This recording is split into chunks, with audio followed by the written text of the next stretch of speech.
John Mateer is trending towards playing for the Oklahoma Sooners, and that's huge for the Red River Showdown.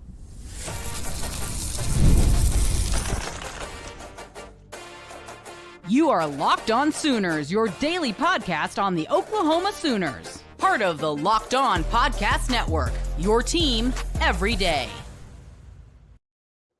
What's up, Sooner Nation? Welcome to Locked On Sooners, and thank you for making Locked On Sooners your first listen every single day. Shout out to all the everydayers out there tuning in and subscribe to the show wherever you get your podcasts. We're part of the Locked On Podcast Network, your team every day. This episode is brought to you by Mazda. Like our players, we sweat every detail because when you make every move count, pulling off the unexpected is only the beginning. Stay tuned later for highlights in this week's Mazda Moving the Game Forward. Mazda, move and be moved. He's Jay Smith of Unfair Sports. I'm John Williams of Sooners Wire and USA Today Sports. On today's show, we're going to give you our final predictions for OU Texas. We'll go through some of your fan feelings on our Friday episode. We'll also discuss what the defenders must do to slow down the Texas offense. But we got to start here, Jay. John Mateer is probable. It's official, ladies and gentlemen.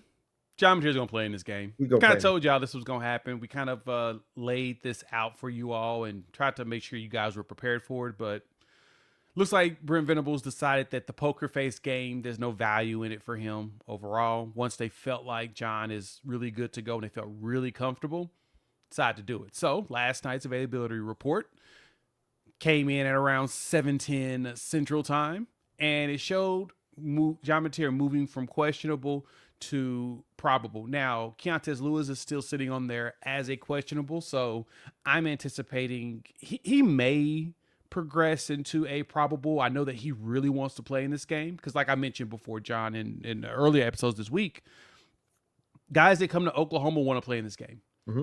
Once they hear about it, they hear about the lore of it and everything around it, and then the minute they walk on that field and feel the cheers and then the boos, they realize, oh yeah, I'm in the right place. And so they want to play in this game. And that's even same thing for Texas players that go to Texas.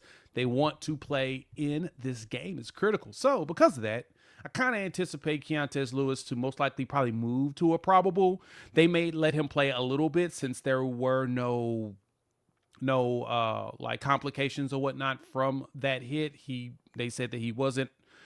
All the tests were negative, X-rays, etc. So, but the big one is John Mateer is officially at probable. That means he's going to play in this game. Yeah, and it's huge for Oklahoma because you get an experienced quarterback. I mean, he's going to be making his 21st start at the collegiate level in this game. Michael Hawkins Jr. has talent. He's got a lot of upside. He doesn't have the experience that John Mateer has. And we saw back in 2023 just how valuable that experience is.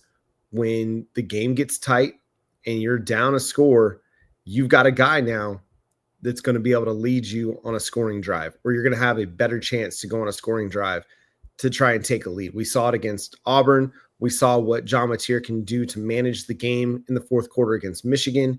This is the dude you need out there.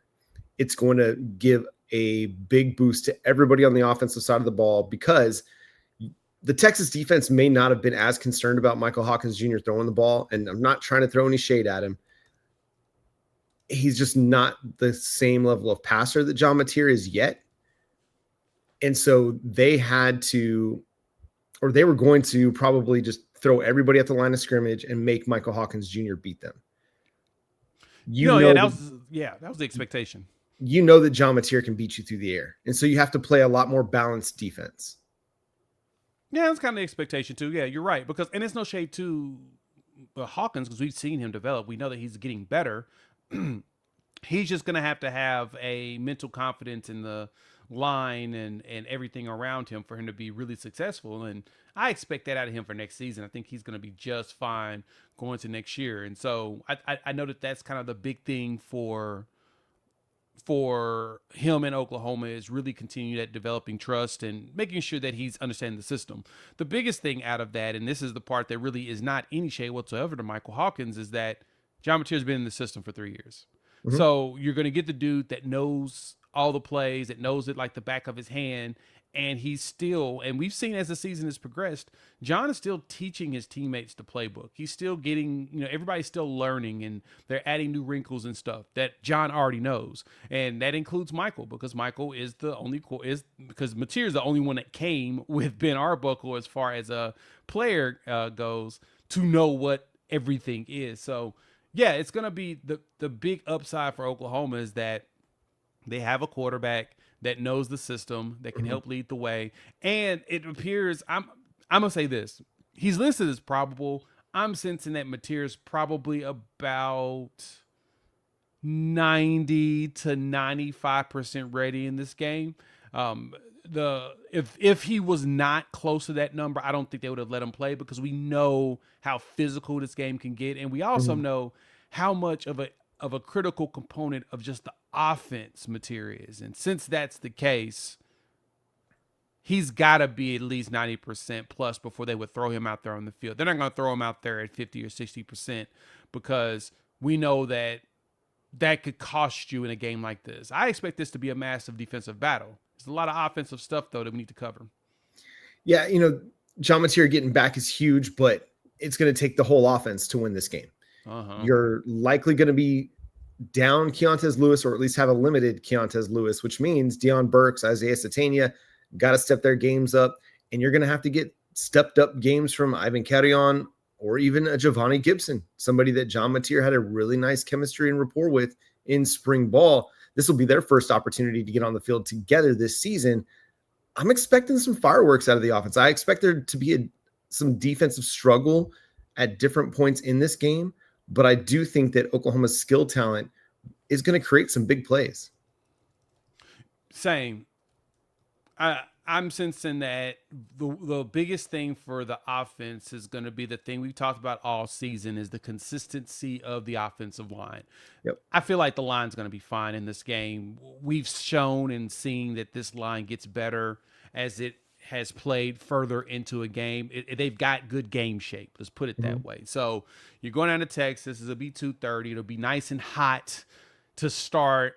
And then the temperature is going to continue to drop, even though it'll be nice and warm down there. But it's going to continue to drop as the game progresses. And that's when this line seems to get better and better as the game goes on. And so if there's one thing that I do need to see, I need them to move those interior guys around so that there's enough of a hole for a Tory Blaylock or Jaydn Ott or even a Javante Barnes can slide in between guys, find a hole, and get a crease. Ott, this is your game. Like we talked about how Kent State was the one that was critical for you to show up. Now you've already played 4 games. If you play in this game, dog, your season is on the line now. Your season is 100% on the line because you no longer can redshirt. You are going to be expected to finish this season out and be done. So if I see Ott out there, that means that they really believe that he can make a difference and he'll figure it out with the hole. He's a very patient runner. We've seen it, that he'll wait for something to open and he'll try to shoot through. I'm hoping we can get that going because listening to Gabe and Teddy talk about that Texas defense, it appears they play a lot of 3-down linemen. So like kind of like a 5-man line with Colin Simmons and Trey Moore as your edge rushers, but they're basically standing up. So you usually got about 5 dudes down, and I expect Texas to do that in the entire game, force us in a whole bunch of 101s. And if we can get that, we should be able to turn guys just enough to get Ott or Tory Blaylock enough run lanes and space to shoot down the line. Just be efficient in the run game. There's been a lot of talk about Texas bouncing back from their Florida loss, coming into this one with a bit of an edge. I think the offense is going to be coming in the same way because they didn't perform their best against Kent State. There was a lot of teach tape created in that Kent State game, and I'm sure they got an earful this week in film review, and they've got something to prove themselves. This is not going to be one of those games where Oklahoma can come into it thinking they're all high and mighty and they've got the best unit on the offensive line. No, they've got to come in and they've got to prove themselves against this Texas defense. And I think they're going to bounce back. I think this is going to be one of those games that's like, okay, here we are. The offensive line has arrived, and it's going to help kind of kickstart everything on the offense. You talked about creating one-on-ones, and I think that's where the skill guys are going to thrive outside, is when they get their one-on-one opportunities, they're going to create some big plays.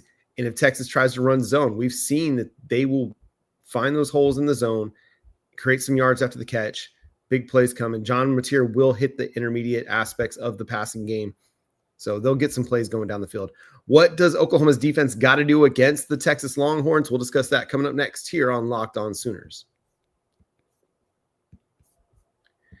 Today's episode is brought to you by our friends over at DoorDash. It's almost the weekend, time to look back and crown this week's MVP on Who Delivered, powered by DoorDash.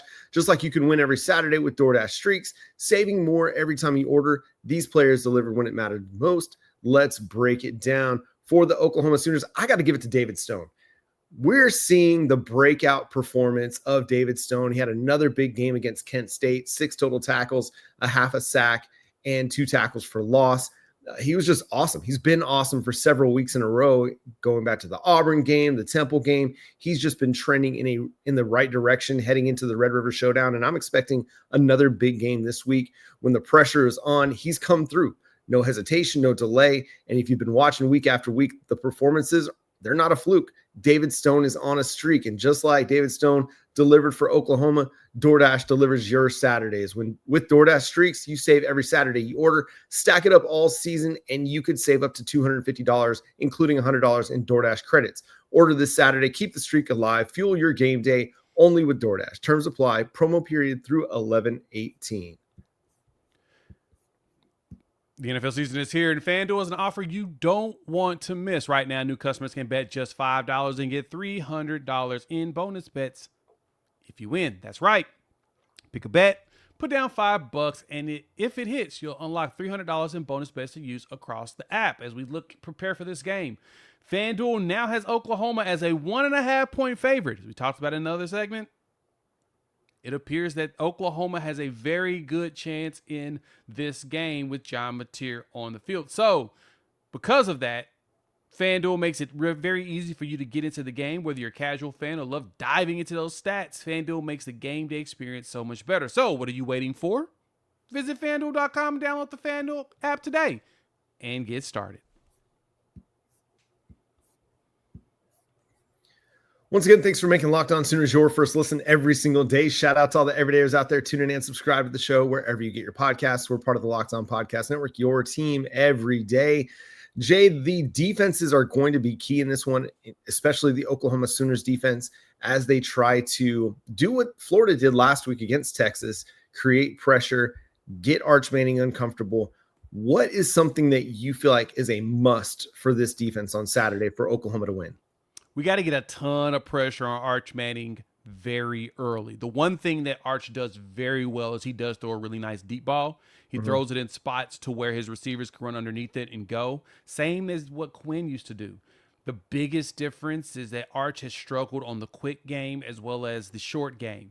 So you got to force him to get rid of that ball quick. He scrambles well. So if you build those walls, kind of like David Stone did against like Kent State and what we did against Michigan, and you force that ball to be out of Arch's hands way before he wants to, he's pretty inaccurate when it comes to that. When he gets happy feet, he's not going to throw a good pass. Most quarterbacks don't, but his feet get a little happier a little earlier. So that defensive line is going to be critical. The secondary, you can run like a Tampa 2. You can run a too-high shell. You can run anything for the most part that keeps the deep pass at bay, force everything underneath you. Linebackers who've done a good job of tackling will be definitely leaned on for that. But to me, Stone, Jaydn Jackson, Dominic Williams, honestly, I kind of think Stone's probably going to start next to Jaydn to start in this game and then rotate G-Baby and Dominic Williams very often. But you got to get good push on that interior. Their guards, their right guard's pretty solid. Their left guard, kind of like we've been dealing with, not as solid. Actually, he's not very good at all. The last couple of games, it's been pretty brutal. So you want to get a ton of interior push. If you keep doing that, man, you'll have Arch in a spin cycle, and that to me is your alley for success. Yeah, the games that they play up front along the defensive line with the twists, stunts, all that, this is an opportunity for all those to shine even more so. You know, Texas running game hasn't been great. It's going to be a lot on Arch, and he's a really good player. He's able to make plays with his feet. He's able to make plays down the field. this is another opportunity for this defensive front to shine. If the corners hold up, this is kind of one of my musts. The corners are going to have to hold up. I need a corner to make a play. They've been okay. They've done well in run support. I just haven't seen them make a lot of plays in the passing game. Not a lot of pass deflections. We haven't gotten an interception out of a cornerback. This is a game where you have to step up. I got to see Gentry Williams. He had a big interception back in 2023 that kind of helped set the tone for the Oklahoma defense. We've seen Eli Bone out there make plays. Cortland Guillory, Devon Jordan, Jacoby Johnson, Kendall Doby. I need you guys to go make a play in this game because you're going to be challenged. You're going to be tested by a good Texas receiving core, a good Texas tight end. You can't rely on the defensive line to make all the splash plays for you. You've got to set the tone as well. You've got to be a part of this thing. And coverage is great. You got to cover well. But when you're in good phase, when you're in good coverage, make a play on the ball. Be aggressive on the ball and go make a play. Yeah, and that's going to be critical. You need to just keep that guy in as much hell as possible. Mm-hmm. You got to make plays is going to be big. So the second, like you said, secondary, I think the one thing that's good about them is that as long as they keep everybody in front of them, they should be fine. Parker Livingstone, the big, and didn't realize how big this kid is. It's like 6'4". He's a giant human being. He took a shot to the leg in that game, man. So he's ailing a little bit. And then, of course, the one big thing too is that Texas allowed DJ Lackway to have one of his biggest games of the season too. So in a combination piece, as long as you go out there and execute on both sides, should be good. I know our line is strong enough. We're really good in pass pro. The 101s are going to be important. John Mateer is going to run around. He's going to move. Hey, to be honest, if Michael Hawkins goes in as well, just keep moving the line around, and you'll be good with that. Make sure that you do some runs and stuff. This defense got to be prepared that they're going to have Manning also use his legs.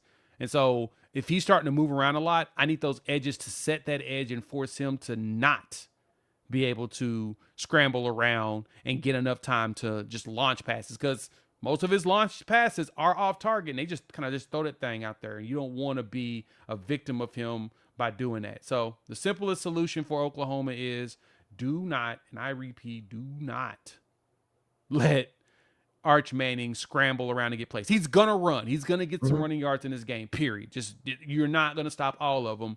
But the simplest solution is give him very little of those in this game. When he does get out and run, smash him. Like every time you get a chance to hit him hard. Make him think second time. Make him think twice about running the football. Yep. Make him think twice about standing in the pocket. Every time that you got to set the physical tone. And the thing that's been most impressive about this defense is every single week they've set a physical tone. And that's from the front to the back. Every single guy on the defense is playing physical. Got to set the tone early in this one. Come out fast, come out physical. We know Steve Sarkisian is going to want to try to get the ball out of Arch's hand quickly. When you get an opportunity to tackle on the perimeter, hit hard, make them pay for it. Do like you did against Michigan. Michigan was trying to run bubbles. They were trying to run wide receiver screens, and you hit them a couple times. Kendall Daniels did. You had one on the other side of the field. Reggie Powers, the third, did, and they went away from it. They scrapped it. They're like, this is not working. We cannot do this against this Oklahoma defense. Nope. Come through in the same way. Don't let them get comfortable getting easy stuff. Got to capitalize also on any defensive plays that you make. If you get, you force interceptions, Arch Manning is not afraid to throw the ball. Yep. So you need to go out there and take as many turnovers as possible. Yep.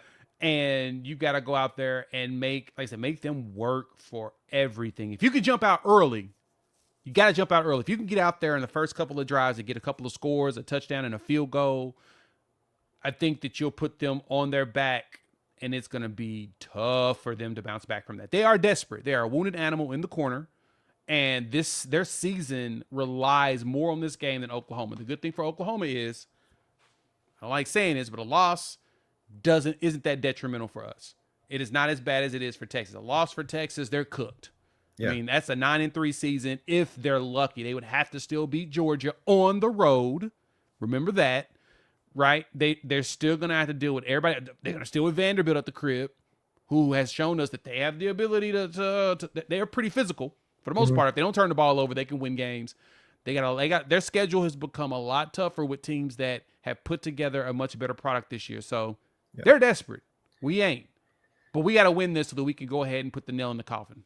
What I love about this team is that they play desperate, right? They play like everything's on the line every single time they're out on the field, whether it's against Michigan or Auburn or Kent State or Temple or Illinois State. And that's the beauty of this team. And one of my favorite things right now is, especially on the defensive side of the ball, they are really buying into the nameless, faceless opponent, and they're coming with the same energy, the same physicality from start to finish, whether it's the starters or the third and fourth string guys. They're coming with that same fire and mentality. This week, I want to see the offense match that energy from start to finish, match that energy with that intensity, that physicality, that toughness, that take no prisoners attitude, and really put Texas in a place they don't want to be. Yep. We're going to give you our final predictions. We'll go through your fan feelings coming up next here on Locked On Sooners. This episode is brought to you by Mazda's, moving the game forward for those who believe it's not just about playing the game. It's about redefining it. There's moments that do more than put points on the board. They move crowds, they move cultures, and keep the game moving forward. So this week's moment that moved the game forward is John Mateer is probable, and Dr. Shin is out here doing miracle work on people's thumbs. Period. Every single one of y'all excited about the fact that Dr. Shin was able to get this kid ready to go. The surgery appears to have been successful, and it sounds like John Mateer is going to be in this game. So, yeah, you're going to give it to both John Mateer as well as Dr. Shin for being there. Stephen Shin, shout out to you. Hope that you're ready to enjoy this game as well, to show off your work. So when you follow what moves you, the unexpected is only the beginning. And just like that, there's more to every highlight. There's more to a Mazda vehicle. Mazda, move and be moved. Once again, thanks for making Locked On Sooners your first listen every single day. Shout out to all the everydayers out there. Tune in and subscribe to the show wherever you get your podcasts. We're part of the Locked On Podcast Network, your team every day. Hey, hit that subscribe button if you haven't done so yet. If you like what we do here on Locked On, please hit it wherever you get your podcasts, especially over on YouTube. We're like 225 subscribers from 15,000. If you can help us get there, trying to get there by Texas. I believe in you. I believe in the Sooner magic that you can help get us there. By the time Texas and Oklahoma kick off. Jay, you want to do some fan feels? Let's get it. Let's see how the fans are feeling about this game. And we're going to give some very bold predictions to wrap up. Hey, and I love that you all love this. Like, this is one of my favorite parts of the week is your feedback and what you're feeling about the game coming up. So let's talk about it right here. This one comes from Warren Price, 9257. Offense is going to have to get creative and get the run game going. And on the defensive side, our back end needs to stay aggressive and stay in the receiver's hip pockets. 100%. We got to get creative in just finding ways to get Tory, Blaylock, and Jaydn going. Again, like I mentioned before, this is the game where I can't say I need to see big yards from them. We just did not do it. We seemed disinterested in blowing out a very bad team, and that's the game that you're supposed to get your warm-ups on. Mm-hmm. But at the same time, the mentality of this team has been a lot different this year than in years past. It feels like they have their set on destroying the opposition. So because of that, I give them a slight pass. But this one, we need the O-line figured out because if he plays, this is it. He's going to have to play the whole season, and we need to go ahead and get our money's worth. Yeah, it's about the run game. If you need anything to take off in this one, it's the run game. You got to help John Mateer out. You can't expect him to drop back to pass 50 times. You can't expect him to have one of those games like Michigan where he was responsible on like 54 of those plays, drop backs and runs. You got to help him out a little bit. Run game, Tory, Blaylock, Jaydn, offensive line. It's your time. Like, this is a great opportunity to break out. Please do it. Let's go. And then the cornerbacks. Yeah. I think my one concern about the corners is they've been susceptible to the double move. That's going to happen with an aggressive defense. Just hang back a little. Like, don't bite on every stutter. Be just consistent. Understand that, hey, the deep ball is going to kill you more than a curl route. So just, read it, see it cleanly, and then react. Yeah. This one, Oklahoma by 10 or more, and our defense really needs to destroy their offense. UT's offensive line needs work, and our defense should be able to feast 3 turnovers and at least 1 defensive TD. This one comes from Charles. Oh, a defensive TD would be awesome. Remember, in that Florida game, the Texas-Florida game, Florida blocked a punt, right? They went through and got that, and that's something that we like to make attempts at. Mm-hmm. So, Sammy O, if you can get the speed going, just don't hit the kicker, the punter, and give them more yards. Now, kind of probably would prefer it be from Peyton Bowen, who we've seen block punts on a couple of occasions as he's also turned up his game. But Sammy O, this may be your opportunity to be a legend at Red River or become a villain, so be careful. Yeah, I mean, I think the defense, if they can get a defensive TD, that's going to be absolutely huge. Now, just get some turnovers. Obviously, that's a big difference maker in games like this. Just win the turnover battle in general. Oklahoma has turned the ball over. We hadn't gotten any turnovers until Kent State, but we broke the ice on that. They say turnovers come in bunches. It's a perfect opportunity to get some more bunches. And then this one from Rudy Wristlock. Limit turnovers, run the ball as much as possible, and limit Arch's time in the pocket. Doesn't matter who plays at quarterback, as our defense will shut out that offense. I love that. Yeah, very good chance to do that. We the team is built for it. Mm-hmm. Like the valid points there is the defense can shut down this offense. It's built for it. This defense, I mean, I know y'all hate hearing me toot my own horn on a regular basis, but hey, I feel like, John, I need to continue to do this and remind y'all. Told y'all, man, Brent Venables' defense has improved year over year. And looking back at what he did at Clemson, usually around the fourth season, the third season is when he saw the biggest leap. Fourth season was okay, and then fifth season, he got the number 1 defense in the country. Looks like he's accelerated that to where it's his fourth season now, to where you can lead a defense that's in the top 3 in just about every critical statistic. And this is the game where you can up your efficiency numbers. Go ahead and shut as much stuff down as possible and move that needle. I think we can do it.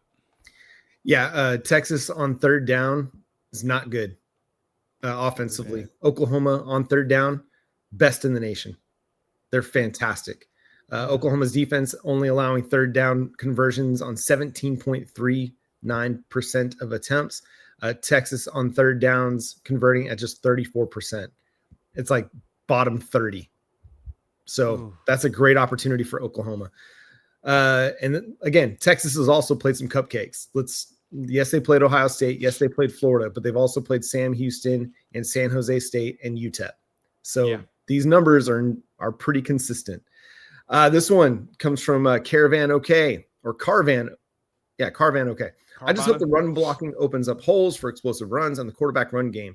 As the old adage states, defense wins championships. It does. And that's actually the thing that this team has bought into, is the idea that defense wins championships, which is why Brent Venables has built an elite defense that he promised we would have. They will be ferocious. They will be their focus will be getting to that quarterback. And we are now in a situation where we feel like it's been fulfilled. He's doing exactly what he said he would do. I'm pretty excited about it. Yeah, if they can create an efficient run game in this one, and I just really feel like Tory Blaylock is due. I feel like this is the one where he's going to have the big 40-yard run. The big one that ends up on the highlight reels down the road when we talk OU Texas. He's going to. I feel like he's going to have one of those kind of runs in this game. So I can't wait. I hope that happens, because it would be huge for Oklahoma's offense. Final one here. Stone, Jackson, Williams, Halton, R. Mason Thomas, PJ Okoye, Jones Jr., the most dominant D-line in college football. 27-14, Oklahoma. Arch perhaps emotionally damaged by halftime. This comes from Kenneth Watson.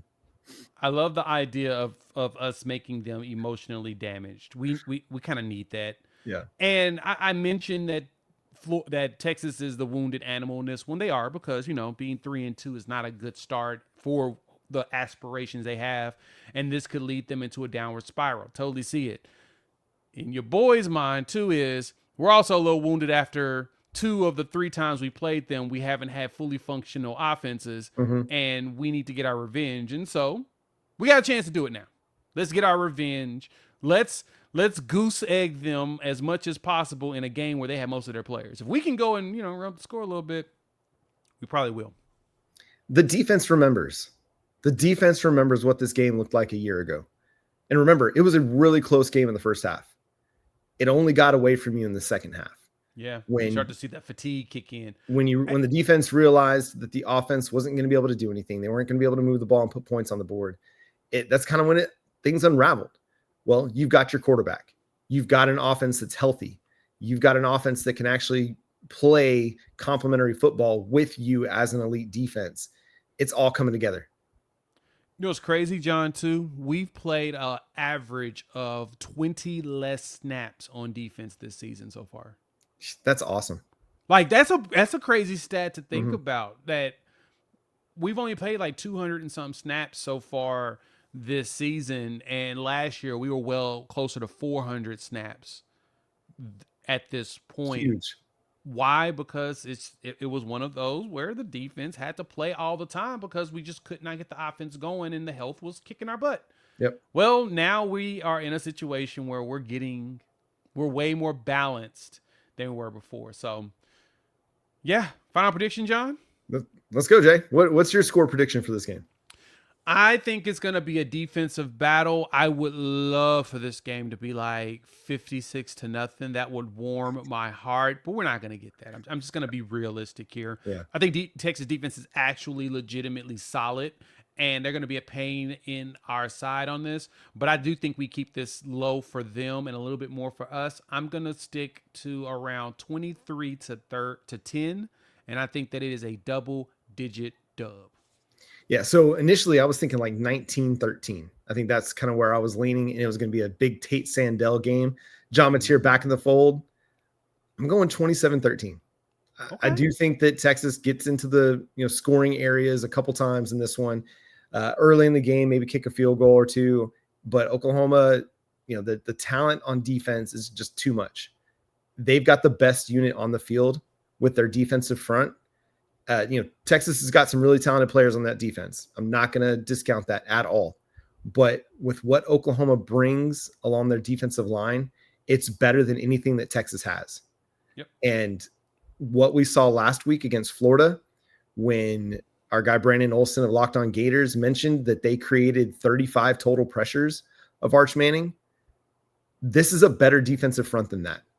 And if Brent Venables and the defensive front can get home rushing just 4 or 5, and they can leave more back in the secondary for coverage, that's going to create a lot of fits for Arch Manning, and he's not going to be comfortable in this game. And so I think that creates a lot of opportunity for you to have great field position, because special teams has been thriving over the last few weeks, and Isaiah Satania also looks due to get a punt return for a touchdown as well. Ooh, that'd be nice. Give me a special teams touchdown. I like a defensive touchdown and a special teams touchdown. I can take those over even the offense scoring. Yeah. If I can get special teams touchdowns and a defensive touchdown, I'm happy. And we've seen like this offense will move the ball, and they'll get into field goal areas, and Brent Venables has been more than willing to kick field goals with this defense that he's got and just take points. So I think that Oklahoma is going to, I don't know, I just feel like they're going to be fired up and ready to go in this one, and Texas is not going to be ready. Fired up. Yeah. I mean, they'll be ready. They'll come out of the gates maybe early with some energy, but it won't take long before Oklahoma's defense kind of suffocates them and slows things down and lets them know, hey, every yard you look for is going to be really, really tough to get. So that's going to do it for today's episode of Locked On Sooners. Thanks so much for tuning in and being a part of the show. Subscribe to the show wherever you get your podcasts. We're free and available on all podcast platforms and on YouTube.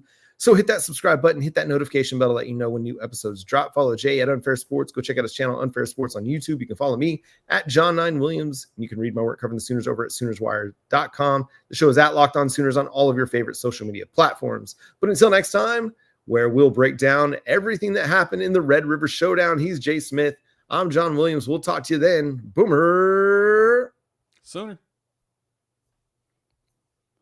Horns down. Blow them out. And Texas sucks.